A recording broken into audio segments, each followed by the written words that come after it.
여러분, 예전에는 우리 주변에서 갑자기 사라지는 사람들이 있었습니다. 사람이 갑자기 사라져요. 연락도 없이 사라져서 나타나질 않습니다. 소위 임의동행이라고 하는 이름으로 그냥 필요하면 붙잡아 가는 겁니다. 붙잡아다가 며칠씩 신문을 하고 집에 연락도 안 해주고 그런 일들이 예전에는 흔했습니다. 요즘은 있을 수 없는 일이죠. 영장 발부 안 되면 요즘은 어림도 없는 일이지만 예전에 한 30년 전만 해도 제 주변에서 자주 일어나는 일들이었습니다. 제가 목격한 일도요. 제가 학부 시절에 저희 과 교수님 한 분이 2주를 갑자기 수업에 안 나타나시는 거예요. 가족들도 몰라요. 학과 사무실에서도 연락이 안 됩니다. 전혀 연락이 안 돼요. 2주 후에 나타나셨는데 나중에 저희가 들어서 알기를 그 당시에 지금은 국모라 그러는데 그때는 안모모라 그랬어요. 예. 거기에 이렇게 모셔 가셔서 조사를 받고 아무데도 연락할 수 없었다고 그런 일이 있었습니다. 남의 일만은 아닙니다. 교수님만 그런 일을 겪으신 건 아니고요. 제가 학부 때 제 전공이 철학이었는데 그러다 보니 제 전공 서적 중에 조금 남들이 보면 오해할 만한 전공 서적도 있었어요. 그건 그냥 교과서예요. 다만 오해할 만한 단어가 그 제목에 들어가 있는데 당시는 그냥 이렇게 불법 불심 검문이라는 게 있었습니다. 불심 검문 당해보신 분 여기 계시죠? 예, 불심 검문 봅시다 하면 열어 보여줘야 돼요. 가방 안에 뭐 있나 봐라, 열어 보여줘야 되는 거예요. 보니까 거기 대학 학보 있었고 전공 서적 몇 개 있었는데 아마 그 제목이 마음에 안 드셨는지 이분들이 저를 닭장차에 타라 그러더라고요. 닭장차 아셔요? 옛날에? 예, 옛날에 전투 경찰대가 쓰던 차를 소위 닭장차라고 불렀습니다.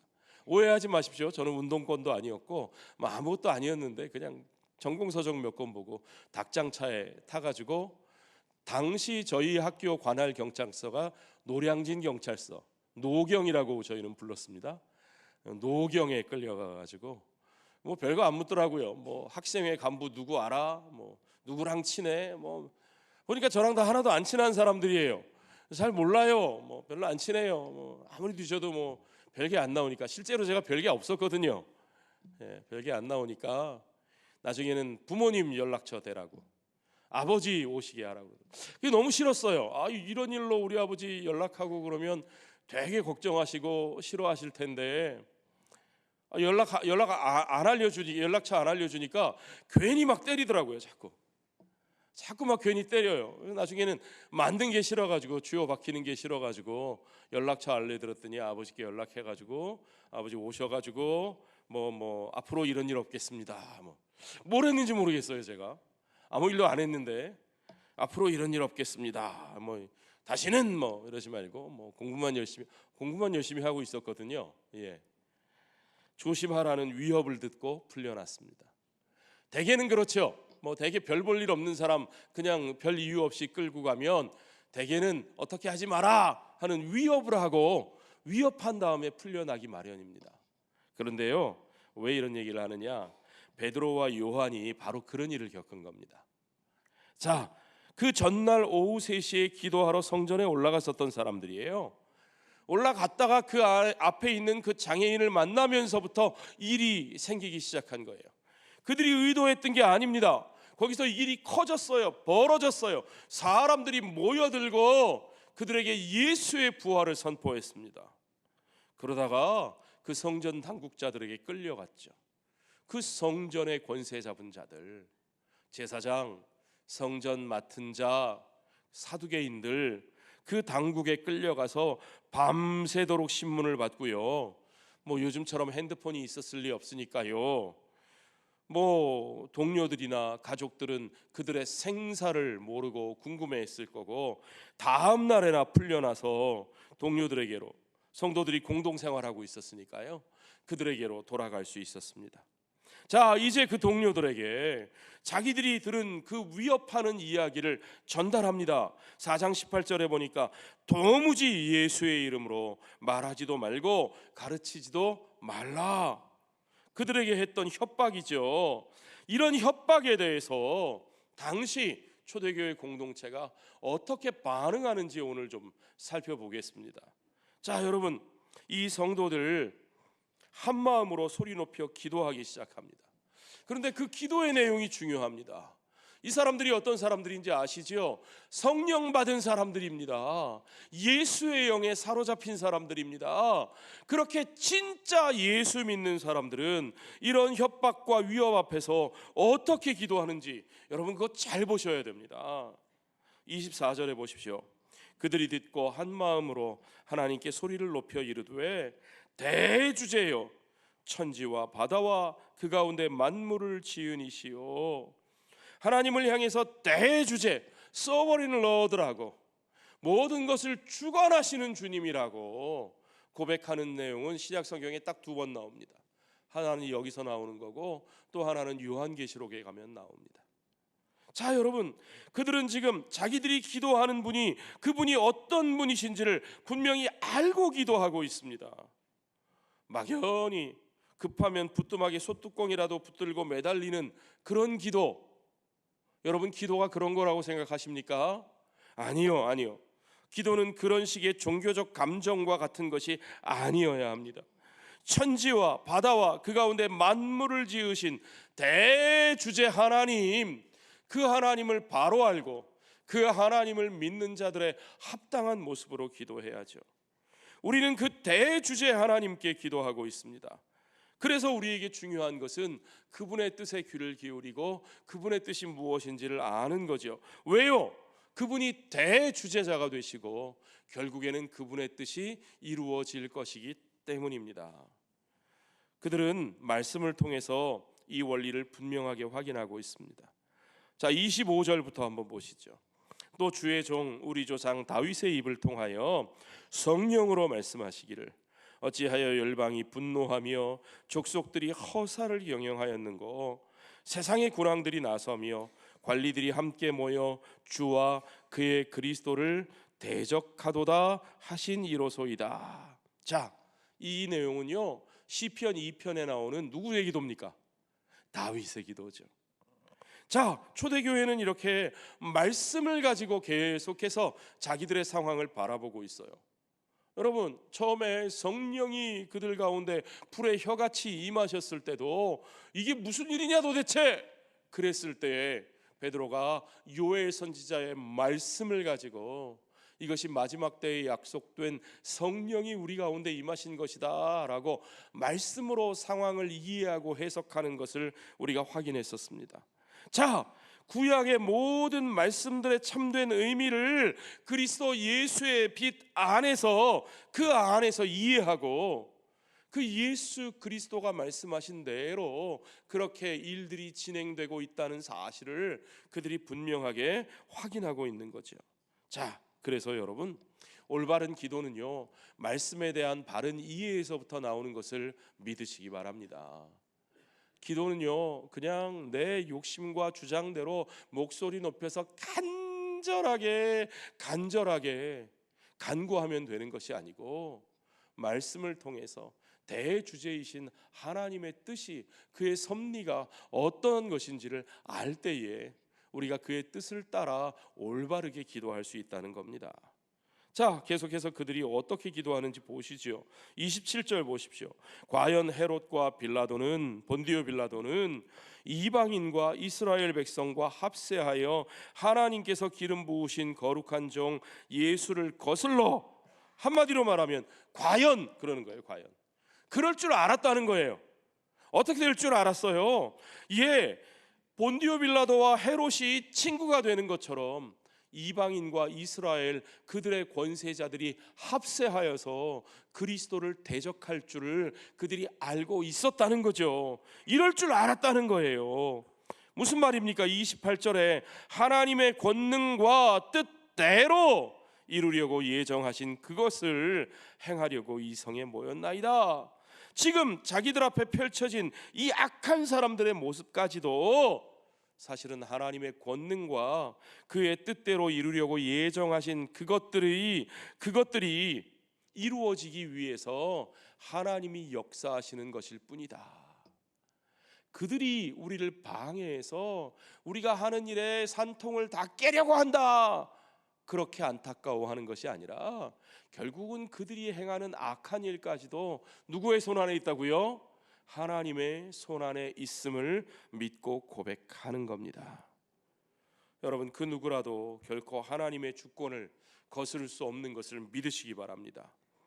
그들이 예수를 거슬러 행하였지만 결국 그것은 하나님의 뜻을 한치도 벗어날 수 없다는 것입니다. 이것이 예수 그리스도께서 그 앞에 닥치신 고난을 보시는 관점이었고, 이것이 사도들의 관점이고, 이렇게 인생을 보는 것이 저와 여러분의 관점이어야 할 줄로 믿습니다. 자, 여러분, 이제 그들이 어떻게 기도하는지 보십시오. 이런 관점을 가진 사람들이 기도하는 거, 중요한 건 우리의 할 일을 다하게 해주십시오 하는 거예요. 중요한 건 그들을 괴롭히는 그들이 아니에요. 그들 앞에 닥친 위협과 어려움 앞에서 어떻게 대처하는지 여러분 분명히 보십시오. 29절에 주여 이제도 그들의 위협함을 굽어보시옵고 또 종들로 하여금 담대히 하나님의 말씀을 전하게 하여 주시오며. 아니, 굽어보시래요. 여러분 같으면 이런 일을 당했을 때 이렇게 기도하시겠어요? 저 같으면요, 이런 협박당하고 억울하게 끌려가서 하룻밤 꼴딱 새고 위협과 협박을 당하고 그러고 돌아오면요, 저 같으면 하나님 저것들 저 혓바닥을 뽑아주세요. 하나님 저것들 손도 까딱 못하게 손모가지를 부러뜨려 주세요. 뭔가 하나님이 저들에 대해서 어떻게 해 주시기를 바랄 것 같은데 사도들은 그저 굽어 보시래요. 이게 좀 이상하지 않습니까? 그러면서 하시는 말씀이 종들로 하여금 담대히 하나님의 말씀을 전하게 해달라는 거예요. 중요한 건 이겁니다. 여러분, 하나님의 일은 그렇게 진행되는 겁니다. 하나님의 일을 행하는 데 있어서 중요한 건요, 우리가 하나님의 택하심을 받고 하나님의 부르심을 받은 우리들, 하나님의 보내심을 받은 우리들이 그 일에 순종할 때 하나님의 역사가 이루어지는 것이지, 누가 막는다고, 누가 위협한다고, 누가 방해한다고 그들 때문에 안 되는 것이 아니라는 사실을 여러분 믿으시기 바랍니다. 그러니까 중요한 건 그들이 어떻게 되는 게 아니에요. 여러분 항상 이렇게 생각하세요.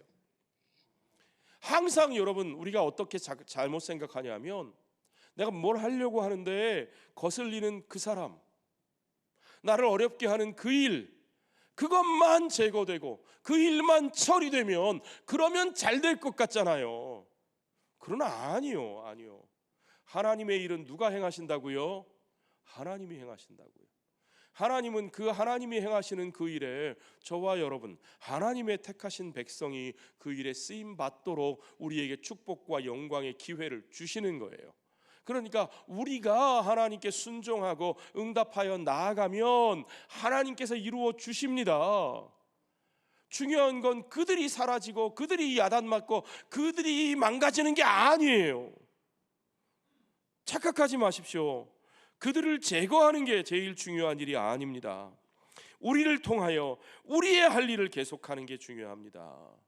저와 여러분을 통해서 예수의 이름으로 그 부활과 생명과 치유의 능력이 역사하고 열매 맺고 준것 되는 것이 중요하다는 사실을 여러분 잊지 마셔야 합니다.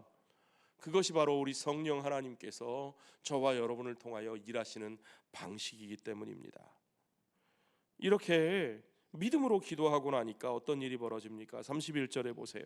빌기를 다하매 모인 곳이 진동하더니 무리가 다 성령이 충만하여 담대히 하나님의 말씀을 전하니라. 나 협박받고 왔어. 권력자들이 우리를 가만히 안 놔둔대. 그런 소리를 전했는데 더욱더 그들이 성령이 충만하고 더욱더 담대히 하나님의 말씀을 전하는 이 역사, 성령 받은 사람들의 진짜 기도가 역사하는 힘이 바로 이런 것을 여러분 믿으시기 바랍니다. 자, 이게 바로 은혜 받은 삶입니다. 하나님의 은혜가 역사하는 삶의 모습이에요. 우리 은혜 받았습니다 하는 얘기 참 잘하죠. 저도 설교 끝나고 나서, 예배 끝나고 나서 성도들이 목사님 오늘 은혜 받았어요 그러면 얼마나 기분이 좋은지 몰라요. 막 우쭐해지고요, 막 너무. 그런데 진짜 여러분, 성경은 그 은혜 받았다는 말을 어떻게 사용하고 있는지 여러분 오늘 한번 보셔야 됩니다. 33절에 보니까요, 사도들이 큰 권능으로 주 예수의 부활을 증언하니 무리가 큰 은혜를 받아 그랬습니다. 무리가 큰 은혜를 받았다. NIV 성경이 이 원어의 의미를 더 잘 살려서 우리에게 들려주는데요. And God's grace was so powerfully at work in them all. 하나님의 큰 은혜가, 하나님의 은혜가 그 모든 사람들 가운데서 아주 powerfully, so powerfully, 아주 힘있게 역사하였다고 그렇게 설명하고 있습니다. 자, 여러분, 하나님의 은혜가 우리 가운데서 아주 강력하게 역사하면 과연 우리에게 어떤 일이 일어날까요? 어떤 분들은 벌써 성령이 부어질 때 방언의 역사가 일어나고 막 그랬으니까 여기서 또 뒤집어지는 역사가 일어났나 보다. 그런데 보세요, 여러분, 우리는 초대교회 성도들의 신앙과 그들이 행했던 이적, 표적, 기사 그런 것뿐만 아니라 그들의 일상적인 삶과 그들의 공동체에 주목할 필요가 있습니다.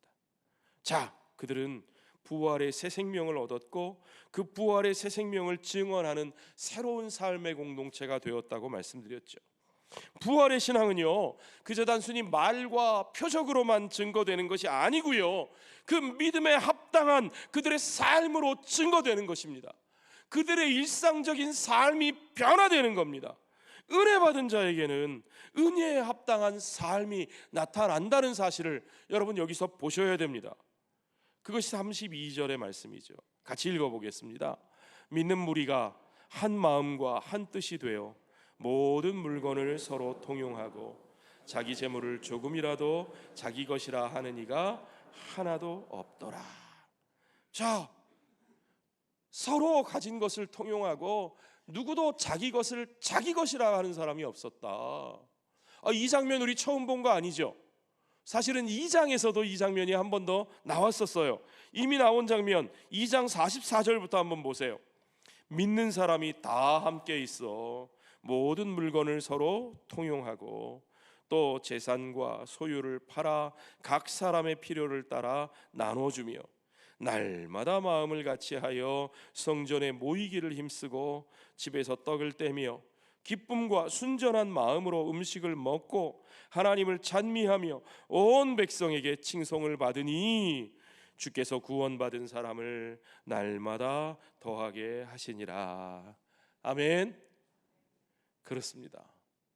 초대교회 은혜 받은 사람들의 삶의 모습이 바로 이런 거였어요. 자, 여러분, 은혜 받은 사람의 삶의 모습이 뭐라고요? 은혜 받은 사람에게는 내 것이 없습니다. 따라해 보십시오. 은혜 받은 사람에게는 내 것이 없다. 왜 그럴까요? 그래서 어떤 분이 저에게 교회 다녀도 은혜 받으면 안 돼. 은혜 받으면 그때부터 어려워져 그러시더라고요. 은혜 받은 사람에게는 내 것이 없습니다. 왜 그렇습니까? 우리는 은혜로 부르심을 받아 믿음으로 구원을 받았습니다. 이 은혜와 믿음 안에서 오직 그리스도께서 선물로 주신 그 은혜와 믿음 안에서 그리스도와 하나 된 우리들은 이제 그리스도와 함께 십자가에 못 박혀 죽고 그리스도와 함께 다시 살아 부활의 새삼, 새 생명을 누리는 겁니다. 그러므로 갈라디아서 2장 20절 고백처럼 이제는 내가 사는 것이 아니요 오직 내 안에 누가 사셔요? 그리스도께서 사시는 것입니다. 이것이 부활의 믿음이고 이것이 은혜 받은 우리들의 신앙의 정체성인 것을 여러분 믿으시기 바랍니다. 내 자신의 삶이 이제 내 것이 아닌데 하물며 내가 소유한 물질이야 뭐 더 말할 이유가 있겠습니까? 여러분, 예수 그리스도께서는 세상의 모든 것을 가지신 가장 부유하신 자로서 가장 가난한 이들에게 오셔서 그들과 함께 그분이 가진 모든 것, 정말 그분이 가진 모든 것을 다 나누어 주셨습니다. 그러므로 여러분, 그의 은혜로 그분의 모든 것을 나누어 받은 우리들, 그의 은혜로 그의 살과 피를 나누고 그의 생명을 받은 우리들에게 이제 거저 받은 것을 거저 나누는 삶은 당연히 그 은혜에 합당한 삶의 모습에서 가장 중요한 것임을 여러분 믿으십니까? 그래서 바울은요, 그의 편지 곳곳마다 언제나 은혜에 합당한 삶이 중요하다, 그 부르심에 합당한 삶을 살아라, 복음에 합당한 삶을 살아라, 그렇게 말하면서 너희가 그 은혜 받은 자로서 살 때 너희가 나누는 삶이 마땅하고 너희가 하나 되는 삶이 마땅하다고, 너희가 하나 되는 것이 마땅하다고 우리에게 가르쳐주고 있죠. 자, 이것이 바로 언약 백성의 삶입니다. 이것이 바로 하나님께서 신명기에서부터 구약 시대부터 그렇게 우리들에게 가르쳐 주셨던 희년 공동체의 삶이 바로 그런 겁니다. 자, 오늘 본문에 보니까 34절에 그 중에 가난한 사람이 없으니 그랬습니다. 이거 여러분 어디서 떠오르지 않으세요?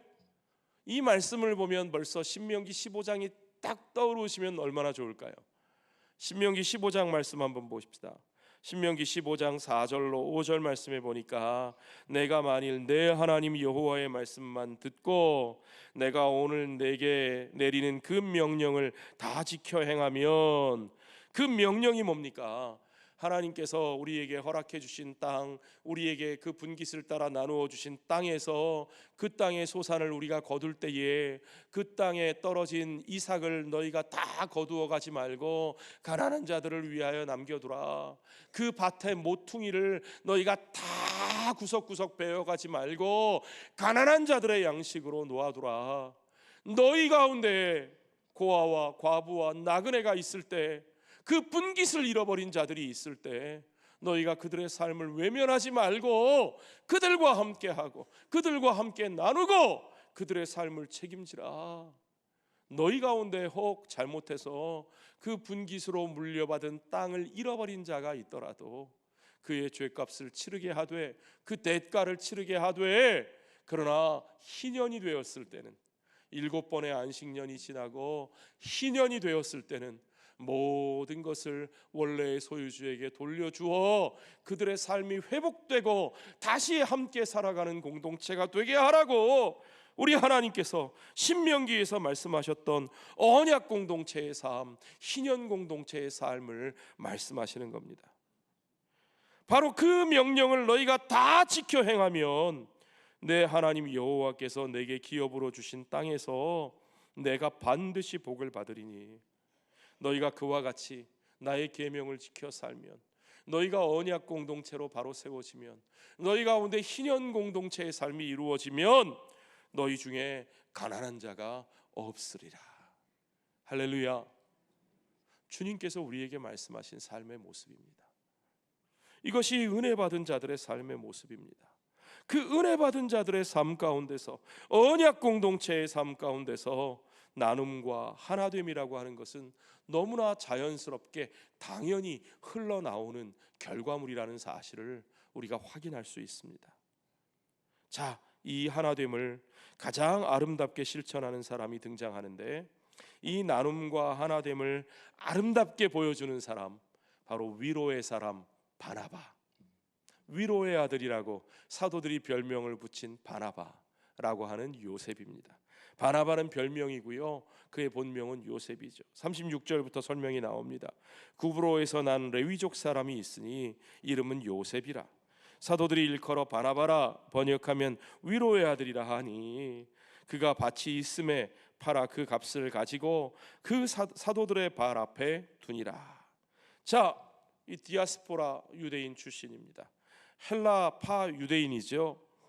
사도들이 그에게 바나바라 위로의 아들이라는 이름을 붙여줄 정도로 사람들을 위로하고 돌보고 섬기는 사람이었습니다. 그에게 있어서 하나님의 은혜의 복음은 결국은 내 것을 내 것이라 하지 않고 나누는 나눔의 열매로 이어졌고, 또 내 것을 내 것이라 주장하지 않기에 결국은 우리 가운데서 누구도 나만 옳다, 나만 깨끗하다 정죄하고 목소리 높이는 사람 없이 그 안에서 하나됨이 이루어지는 것을 여러분 믿으시기 바랍니다. 그러니까 은혜 받은 사람은 나눔으로 열매 맺고, 은혜 받은 사람은 하나됨으로 열매 맺는 것을 여러분 분명하게 보십시오. 이게 성령의 역사입니다. 성령의 역사는 나누고 하나 되는 역사입니다. 어떤 사람이 은혜 받았다 말하면서, 성령 받았다 말하면서, 이야 내가 이렇게 대단한 은혜를 받았어, 내가 이렇게 대단한 사람이야, 그러니까 너희들이 좀 알아줘야 돼, 앞으로 내 말을 따라야 돼, 내 목소리 높이고, 그것 때문에 공동체가 찢어지고 갈라지고 너희들은 다 후졌어, 은혜도 못 받고. 그러면 여러분, 그가 받은 건 주님의 은혜가 맞을까요? 그가 받은 영은 주님의 성령이 맞을까요? 저는 아니라고 생각합니다. 자, 바나바의 나눔은 밭을 팔아서 재산을 나누는 것에서 시작되었지만 거기서 끝나지 않습니다. 사도행전 9장에 보면 사울을 사도들에게 이끌어간 사람이 바로 바나바였어요. 사울이 누굽니까? 교회를 박해하던 사람입니다. 교인들을 잡아다가 죽이는 데 앞장섰던 사람이에요. 이 사람이 다메섹에서 예수님을 만나고 변화됐죠. 자, 그 사울을, 어찌할 바를 몰라 이러고 있는 사울을 사도들에게로 데려가고 교회가 그를 환대하게 하고 맞아들이게 하는 일, 그거 쉬운 일일까요 여러분? 엊그저께까지 우리 잡아 죽이려고 눈에 불을 켜고 다니던 사람, 그 사람 믿어주고 품어주고 함께하는 일이 쉽습니까? 아니요, 아니요. 그런 일 하기가 쉽지 않습니다. 바나바가 그 일을 했다는 거예요. 바나바가, 그 은혜를 아는 바나바가, 내가 받은 은혜가 내 것이 아님을 알기에, 내가 잘나서 받은 것이 아님을 알기에 이제 그도 정죄하지 않고 그 가운데 하나님의 은혜가 역사하시는 것을 보고 은혜로 그를 품어 환대하며 함께할 수 있도록 새로운 삶의 기회를 공동체 안에서 허락하는 거죠. 11장에서는 그것뿐만이 아닙니다. 이제 이 바나바와 사울, 이제 이름이 바뀌죠. 바울이라고 하는, 원래 사울은 유대식 이름이고 바울은 헬라식 이름입니다. 그 바울과 함께 안디옥 교회에 파송을 받아서 최초로 이방인들을 위한 선교사로, 팀 선교사로 파송을 받는 일이 벌어집니다. 여러분, 이게 중요합니다. 은혜 받은 사람은 나눔의 열매를 맺고, 은혜 받은 사람은 하나됨의 열매를 이루고, 성령 하나님께서는 그 나눔과 하나됨을 통해서 그들이 반드시 하나님 나라의 복음을 증거하는 진정한 하나님의 선교에 쓰임받는 사람으로 세우신다는 사실을 여러분 믿으시기 바랍니다. 그렇습니다. 여러분, 우리의 삶에 그런 은혜 받은 자의 나눔과 하나됨이 이루어져야 할 줄로 믿습니다. 우리 안에 이런 공동체가 있습니까? 여러분 한번 떠올려 보십시오. 무엇이 하나님의 성전입니까? 하나님의 성전, 멋있는 돌집을 40년 동안 지어놓고 그 성전의 권세를 대대로 세습받으며 그곳에서 떵떵거리고 자기들의 이득을, 이권을 챙기고 있었던 그 성전의 사람들. 그러나 그 성전 앞에는 성전 문턱도 넘지 못하고 40년 동안이나 거기서 주저앉은 채로 동냥하고 구걸하던 장애인이 그대로 방치되어 있었으나 아무도 그에게 관심이 없었습니다. 그것이 성전이었습니다. 그것이 돌로 만든 하나님의 집이었습니다. 그러나 이제 진정으로 예수 그리스도의 이름으로 부활의 생명을 얻은 공동체, 이제 예수 그리스도의 이름으로 그리스도의 영이신 성령을 받아 이제 새롭게 그리스도의 몸으로 부르심을 받은 새로운 교회 공동체를 보십시오. 하나님이 새롭게 부활의 영으로 세워가시는 그 하나님의 집의 모습을 보십시오. 그들은 다락방에서 시작했습니다. 그들에게는 대단한 건물도 있지 않았습니다. 그들에게는 성전의 권세와 아무런 권리가 없었습니다. 누구도 그들에게 그것을 주지 않았습니다. 누구도 세상의 권세가 그것을 인정해 주지 않았습니다. 그러나 그들은 오직 살아계신 나사렛 예수 그리스도의 이름으로 거기에 일어나지 못하고 있었던 인생에게 손 내밀어 그에게 일으켜 세워주며 그와 함께 걷고 뛰며 하나님을 찬양하며 하나님의 백성됨을 확인하고 그들이 하나의 삶을 함께 이루어서 서로를 돌보며 서로의 필요를 나누며 내 형제의 아픔을 내 아픔처럼 나누며 그렇게 함께 믿음으로 살아가는 그 공동체, 여러분 이 두 공동체를 한번 대비해 보십시오. 어떤 것이 진짜 하나님의 성전입니까?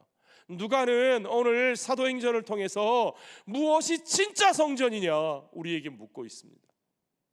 여러분 오늘 우리들에게는 어떤 성전이 있습니까?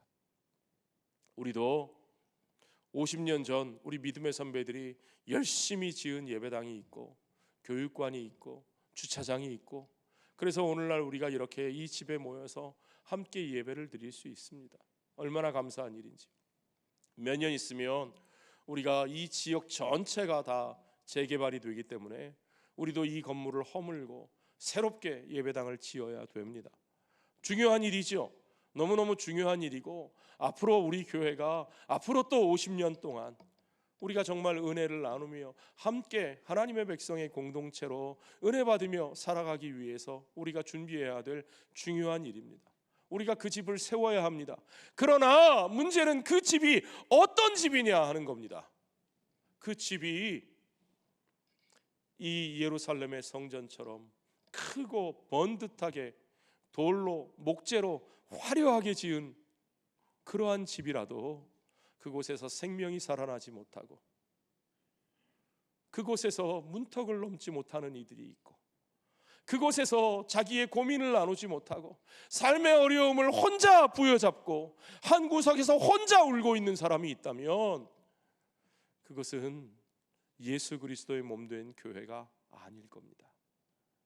그러나 진정으로 살아계신 예수 그리스도의 이름으로 그들에게 손 내밀고 주저앉은 자의 삶을 일으켜 세우고 그들과 함께하며 그들의 필요를 채워주고 그들의 고민을 나누고 그들을 위해 진심으로 함께 울며 기도하고 함께 살아가는 공동체가 이 안에 있다면, 오늘 이 살아계신 예수 그리스도의 영, 성령이 역사하시는 초대교회 공동체가 오늘 우리들 가운데서도 분명하게 세워질 줄로 믿습니다.